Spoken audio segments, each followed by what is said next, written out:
ETF index mutual funds నేర్చుకుని stock మార్కెట్లో రాణించాలనుకుంటున్నారా? వెంటనే ఈ నెంబర్కి కాల్ చేయండి. నమస్తే రమ్మగారు. నమస్తే జయ. మంచి చందమామ కథ ఒకటి చెప్తారా?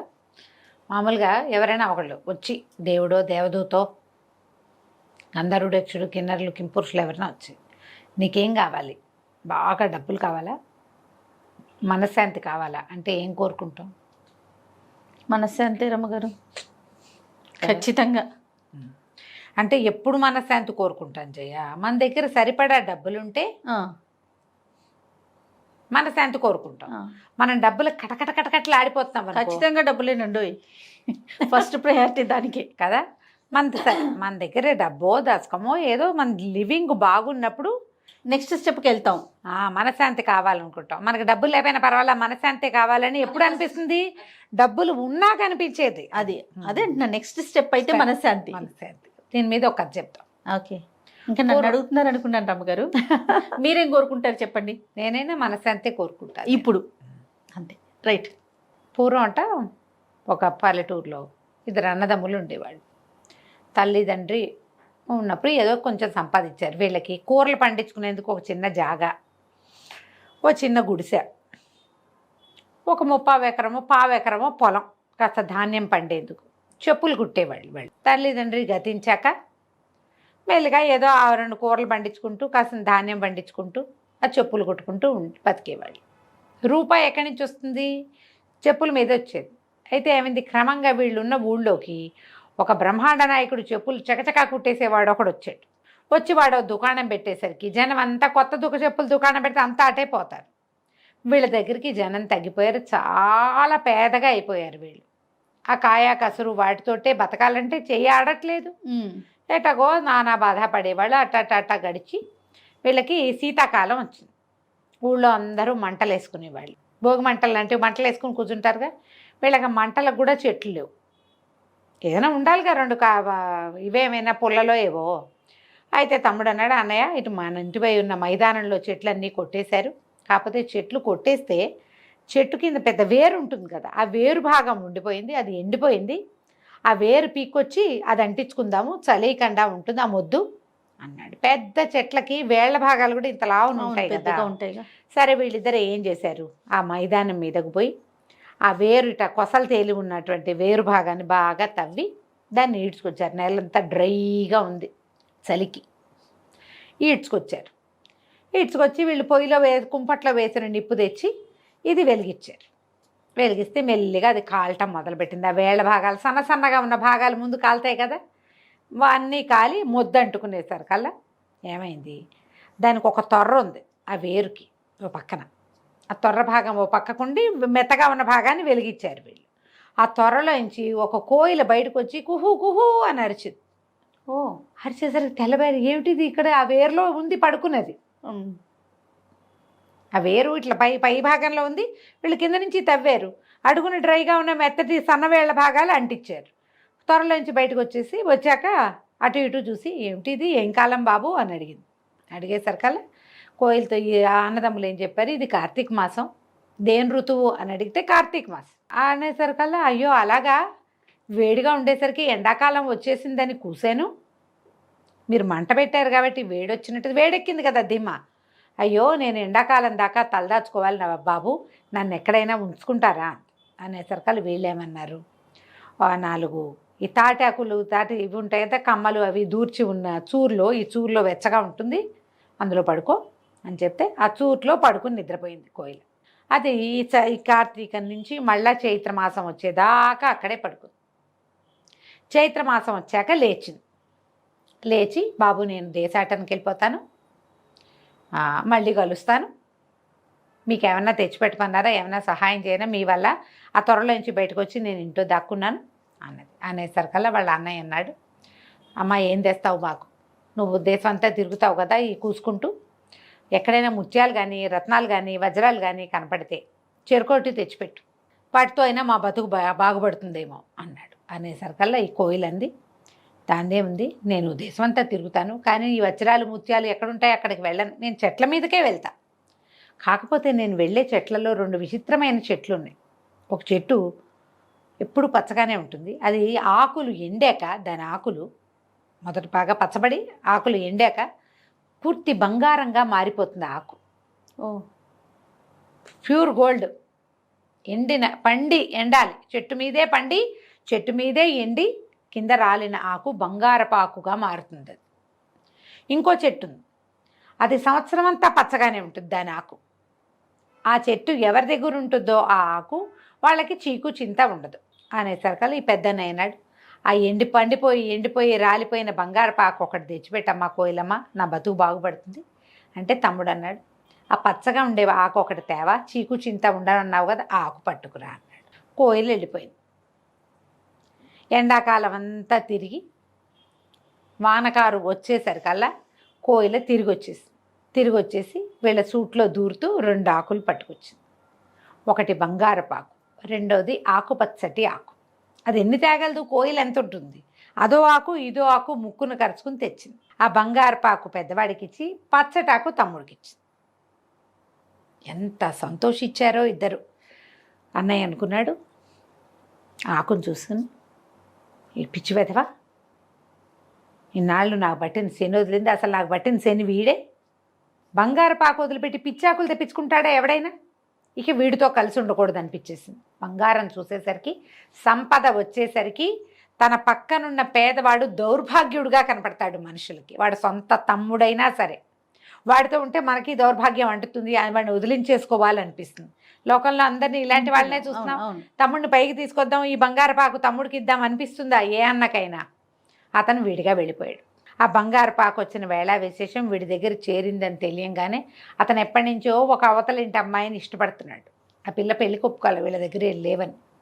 ఆ అమ్మాయి కాస్త నేను పెళ్లి చేసుకుంటానని చెప్పుల షాప్ ఒకటి పెట్టాడు చూడు, వాడు వీడికి పార్ట్నర్షిప్ ఇచ్చాడు, వీడి దగ్గర బంగారం చేరింది కాబట్టి. అన్నయ్య కూడా వెళ్ళిపోయేసరికల్లా ఈ తమ్ముడి పని ఇంకా అధ్వాన్నం అయిపోయింది. ఇంకా అధ్వాన్నం. వాడు మైదానం మీద దుంపలు తవ్వుకుంటూ పువ్వులు అవి కోసుకుని తింటూ అలాగే ఉండేవాడు. కానీ హాయిగా ఉండేవాడు, చీకు చింత లేదు. తనకేమీ లేవు, అన్నయ్య వెళ్ళిపోయాడన్న బెంగ కూడా లేదు వాడికి, ఏ బెంగ లేదు. ప్రాణం హాయిగా ఉండేది. ఆ మైదానంలో పడి తిరుగుతూ ఆకలేసినప్పుడు ఏ కాయో ఏ కసరో కోసుకుని తింటూ ఆ తిన్నదానికి సంతోషిస్తూ నదీ తీరంలో తిరుగుతూ ఉండేవాడు. అయితే ఏమైందట, ఆ కాలంలో అక్కడున్న ఒక జాగీర్దార్ గారు, ఆయనకి ఏదో సమస్య వచ్చింది. ఆ జాగీర్లో కొంతమంది తిరుగుబాటు చేశారు. వాళ్ళ తమ్ముడు ఆస్తి పంచుకుపోయాడు. ఆయన ఎప్పుడు దుమదుమలాడుతూ రొసరొసలాడుతూ చేతికంతిని విసిరి కొడుతూ ఎవరైనా ఏదైనా అడిగితే వాళ్ళ మొహం పగల కొడుతూ ఎంత దుమదుమలాడుతూ ఉండేవాడు.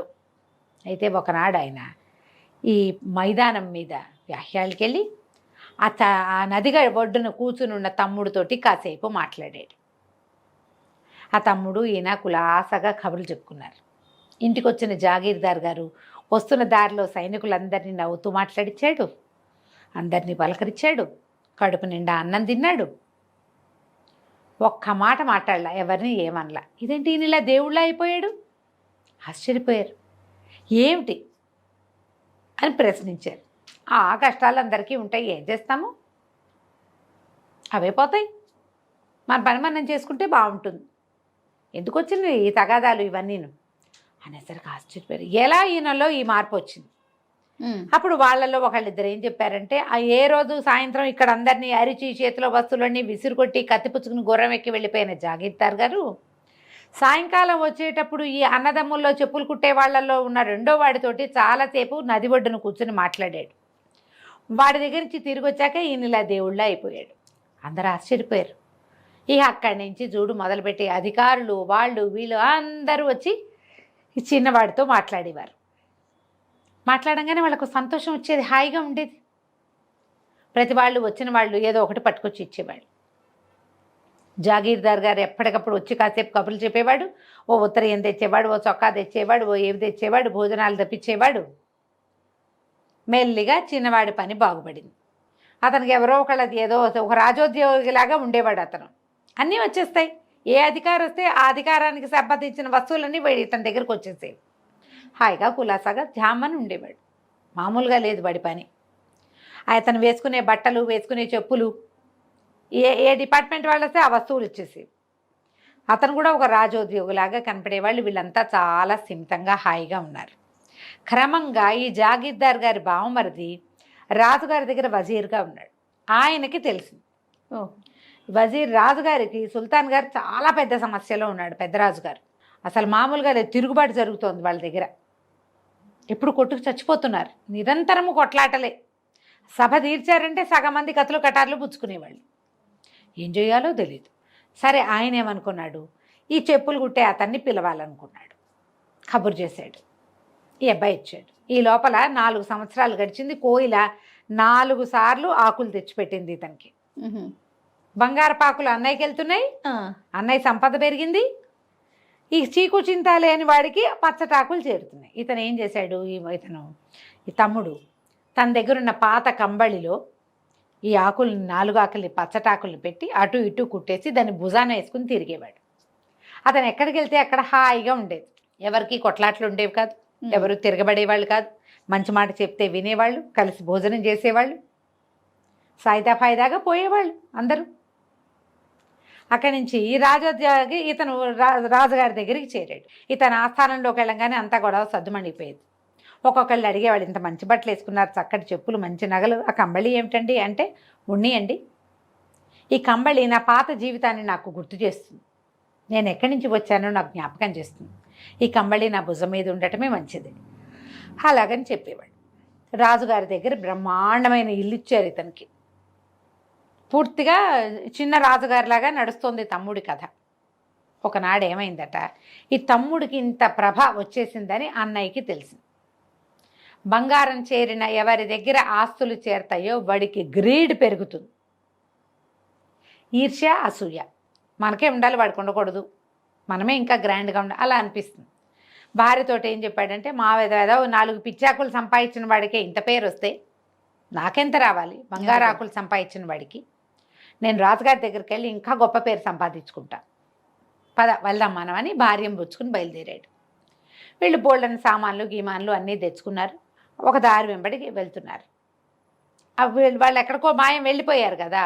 తమ్ముడికేమో రాజుగారి ఆస్థానం నుంచి గుర్రాలు అవి వచ్చినాయి. అన్నయ్యకి ఏం రాలే, తనే సొంత కత్తు మీద, సొంత పూచి కత్తు మీద బయలుదేరాడు. ముందుకెళ్ళే కొంతకి తీసుకెళ్ళిన ఆహారం అయిపోయింది. కటకట్లాడుతున్నారు తిండికి. ఏ పూట కాపూట వెతుకులాటగా ఉంది, డబ్బులున్నాయి. అయితే ఏమైంది, ఒక అడవిలో ఒక చోట విశ్రమించారు వీళ్ళు. విశ్రమిస్తే వీళ్ళకి ఒక ఆవిడ, ఒక చక్కటి ఆవిడ బుట్టతోటి ఆహారం తెస్తూ కనపడింది. ఎవరు ఏమిటి అని పలకరించారు. నేను రాజుగారి దగ్గరికి వెళ్తున్నాను బాబు, ఏవో కొన్ని ఆహార పదార్థాలు తీసుకెళ్తున్నాను, మీరు కూడా ఏమన్నా రుచి చూస్తారు ఏమిటి అని పెట్టి తిన్నారు. అక్కడి నుంచి వేడి వేడి పాయసం ఉంది, ఈ పాయసం పుచ్చుకోండి, ఆహారం పూర్తవుతుందని ఈ రొట్టెలు, కూర, అన్నము కాకుండా చెరుకో కప్పు పాయసం పోసిచ్చింది. పాయసం తాగి ఇద్దరు ఒళ్ళు తెలియకుండా పడుకునేశారు భార్యాభర్త. అందులో మత్తు మందు కలిపింది. ఈవిడేం చేసింది, ఫుల్గా లూటీ చేసేసింది వీళ్ళని. వీళ్ళ దగ్గర వస్తువులు ఉన్నాయి ఈవిడ, ఎందుకంటే డబ్బు కలిగి ఉన్నాడు అతను. చెప్పులతో సహా లాగేసింది, అన్నీ బుట్టలో సర్దేసింది. ఏ బుట్టలో ఆహారం తెచ్చిందో అందులో వీళ్ళ వస్తువులన్నీ సర్దేసింది. ఇంతలో ఏమైంది, ఆవిడ కొడుకు వచ్చాడు, ఒక 10-12 ఏళ్ళ వాడు. వాడిని అడిగింది, ఏరా ఊళ్ళో ఏం దొరికిందిరా అబ్బాయి నీకు, ఇక్కడ వీళ్ళు దొరికారు, వీళ్ళని లూటీ చేసేసాను, ఏం దొరికిందంటే, అమ్మాయి ఏం దొరకలేదే, ఈ రాజుగారి భవనం పక్క నుంచి వెళ్తుంటే ఎవరో కిటికీలో నుంచి ఒక కంబళి బారేశారు, సరే కంబళి వెచ్చగా ఉంటుంది కదా అని అది పుచ్చుకొచ్చానే అన్నాడు. ఈవిడేం చేసిన, పాత కంబళి మనకెందుకురా, వీళ్ళ దగ్గర నుంచి అన్నీ లాగేసాం, వీళ్ళ మొహాన్ని బారేద్దాం దీన్నని ఆ కంబళి ఎత్తి ఈ అన్నయ్య మీద విసిరేసి బుట్ట ఎత్తి పుచ్చుకొని కొడుకు ఆవిడ వెళ్ళిపోయారు. అన్నయ్య నిద్రలేచి చూసుకున్నాడు, చెప్పుల దగ్గర నుంచి ఏమీ లేవు. భార్య నిద్రలేచింది, ఏమిటండి అన్నీ పోయినట్టున్నాయి అంది. ఆ పోతే పోయినాయి లేవే, పోతే పోయినాయి, అసలు ఇంత దూరం ఎందుకు వచ్చాం మనం, పెద్ద డబ్బు కోసమా, పేరు కోసమా, లేకపోతే ఏమైంది, చూడ అడవి ఎంత బాగుందో, పచ్చగా చక్కగా చిన్న కుటీరం వేసుకుని హాయిగా ఉందాం ఇక్కడే, మన ఊరు వెళ్ళొద్దు, రాజుగారి ఊరు వెళ్ళదు, మనకెందుకు అవన్నీ, మన ఊరిలో కూడా ఏముంది సుఖం, ఎప్పుడు పని, ఇక్కడైతే హాయిగా ఉండొచ్చు, కట్టెలు కొట్టి తెస్తా, చక్కగా వంట ఉండదు కానీ, ఎగో పళ్ళున్నాయి, కాయలున్నాయి, ఒక గుప్పెడు ఒక చారెడు నేల దున్ని ధాన్యం పడేసుకున్నామంటే బోళ్ళంత పంట, హాయిగా ఉందామన్నారు. ఈ ఎక్కడి నుంచి వచ్చింది ఈ కంబళి, అక్కడి నుంచి తమ్ముడు. అయితే ఏమైంది, తమ్ముడి దగ్గర రాజుగారు పొద్దున్నే ఆయన నిద్ర లేచి ఈయన్ని పిలుచుకురమ్మన్నారు. పిలుచుకురమ్మనేసరికల్లా తమ్ముడు అప్పుడే నిద్ర లేచాడు. చూసుకుంటే నా కంబళి ఏదంటే లేదు, కంబళి పోయింది అని తెలియగానే ఈయనకి భయం ఏట మొదలుపెట్టింది. ఏం జరుగుతుంది తమ్ముడికి ఎందుకు పిలిచారు నన్ను ఏం చేయబోతారో అని భయం. అప్పటిదాకా ఏ భయమూ తెలియకుండా ఉన్నాడు. వెతుక్కుంటున్నాడు కంబళి కోసం, ఎంత వెతికినా దొరకల. ఒక కుర్రాడిని పనిలో పెట్టుకున్నాడు. వాడు ఈ పాత కంబళి ఎందుకని కిటికీల నుంచి కిందకి విసిరేసాడు. ఓహో, ఆ కంబళి ఆ కుర్రాడి దొరికింది, అది వెళ్ళిపోయింది అవతలకి. భయపడుతూ రాజుగారి దగ్గరికి వెళ్ళాడు. ఎప్పుడైతే ఇతను మీద కంబళి లేకుండా ఎదురుపడ్డాడో రాజుకు చిరకు, ఏమిటి వీడి మొహం, చెప్పులు కుట్టేవాడు వీడిని నేనెందుకు పిలిచాను, వీడిని ఇక్కడెందుకు పెట్టుకున్నాం మనం, సభలో వాళ్ళందరిని అడిగాడు. మనం ఈ చెప్పులు కుట్టేవాడిని ఎందుకు పిలిచాం అంటే, ఏమోనండి మీరు ఎందుకు పిలిచారో మాకు తెలీదు అని వాళ్ళు కొట్టుకోవడం మొదలుపెట్టారు. వాదించుకుంటున్నారు. సభ అంతా రణరంగం అయిపోయింది. ఆ చెప్పులు కుట్టేవాడిని బయటికి తోసేయండి అన్నాడు రాజు. బయటికి తోసేశారు. బయటకు వచ్చేసాడు. వచ్చాక అనిపించింది, ఎందుకు నేను ఇక్కడికి వచ్చాను, పాత గుడిసెకి వెళ్ళిపోతే స్థిమితంగా ఉంటుంది. అదే మన ఆస్తి ఏది, మనం ఓన్ ప్లేస్కి వెళ్ళిపోతాం. సమస్యల్లో ఉన్నప్పుడు ఏం చేస్తారు, ప్రతి వాళ్ళు సొంత ప్రాంతానికి వెళ్ళిపోతారు, అంతేగా. సరే తన వైపుకి నడవటం మొదలుపెట్టాడు. అడవి దాటి ముందుకెళ్ళాడు. అడవి లోపలికి వెళ్ళేసరికల్లా ఓ చిన్న గుడిసె కనపడింది. అన్నయ్య అందులో నిద్రపోతున్నాడు. వదిన వంటకేస్తుంది. గుడిసె లోపలికి వెళ్ళాడు. ఆవిడ రావయ్య మరిది భోజనం చేస్తావా అంది. అంతకుముందు ఎప్పుడూ లేదు. అదే కదా. ఆ కంబళి చూసేసరికల్లా వీడికి స్థిమిత వచ్చేసింది. కూర్చున్నాడు. అన్నయ్య నిద్ర లేచాడు. ఏరా తమ్ముడు, రాజుగారి దగ్గర నుంచి వచ్చావా, దా నువ్వు కూడా ఇక్కడే ఉంది కానీ మనం కలిసి ఇక్కడే ఉందాం అన్నాడు. అనగానే వీడికి నవ్వొచ్చింది. ఇక్కడ ఎందుకన్నయ్య, మన ఊరు వెళ్ళిపోదాం, ఇక్కడొద్దు, ఈ కంబళి పుచ్చుకొని వెళ్ళిపోదాము, మన ఊరు వెళ్ళి మన చారెడు పొలం పండించుకుందాం, మన దోసెడ్ జాగాలో కూరలు పండించుకుందాం, మన గుడిసెలో మనం ఉందాం, ఏమొచ్చినా అక్కడికే వస్తాయి ఇంకా అని కంబళి భుజాన్ని వేసుకుని అన్నయ్య వదిన చెరో పక్కన నడుస్తుండగా తమ పాత ప్లేస్కి వెళ్ళిపోయారు. వాళ్ళు హాయిగా ఉన్నారు ఎప్పటికీ. వాళ్ళకి ఇంకెప్పుడు కోయిలు వచ్చి వాళ్ళకి ఏమి ఇవ్వల. కానీ ఆ పాత 4 ఆకులు ఆ కంబళిలో దాక్కుని వాళ్ళ ఇంట్లోనే ఉన్నాయి. అలానే ఉన్నాయి. వాళ్ళు ఎప్పుడూ చీకు చింత లేకనే ఉన్నారు. మళ్ళీ బంగారం చేరింది అనుకో, మళ్ళీ గ్రీడ్ వస్తుంది, అంతే, మళ్ళీ ఓర్వలేనితనం వస్తుంది. బంగారం లేదు, ఎప్పటికీ వాడని పచ్చాకులు వీళ్ళ దగ్గరే ఉన్నాయి. వాళ్ళు స్థిమితంగానే ఉన్నారు. రాజుగారు ఎప్పట్లాగానే కొట్టుకుంటూ ఉన్నారు. జాగీర్దార్ గారు ఎప్పట్లాగానే ఉన్నాడు. ఆ ఊరు వాళ్ళే వచ్చి వీళ్ళని చూసి వెళ్తూ ఉండేవాళ్ళు, అంతే. కథ కంచికి మనం ఇంటికి. చాలా బాగుంది రమ్మగారు. చీకు చింత లేకుండా ఉండటమే నిజమైన వరం, అంతే. డబ్బులు లేవు, డబ్బో బంగారం వస్తే చీకు చింత ఆటోమేటిక్గా వస్తుంది. అవి ఉన్నా వాటిని ఊరికే ఉపయోగపడే వస్తువులుగానే ఉంచుకోవాలి తప్ప మనం పెరిగిపోకూడదు. ఆలోచనలో ఉండాలి. అది సరిగ్గా. ఎంత బాగుంది చూడు కదా. చాలా బాగుందండి. నమస్తే రమ్మగారు. నమస్తే చేయ.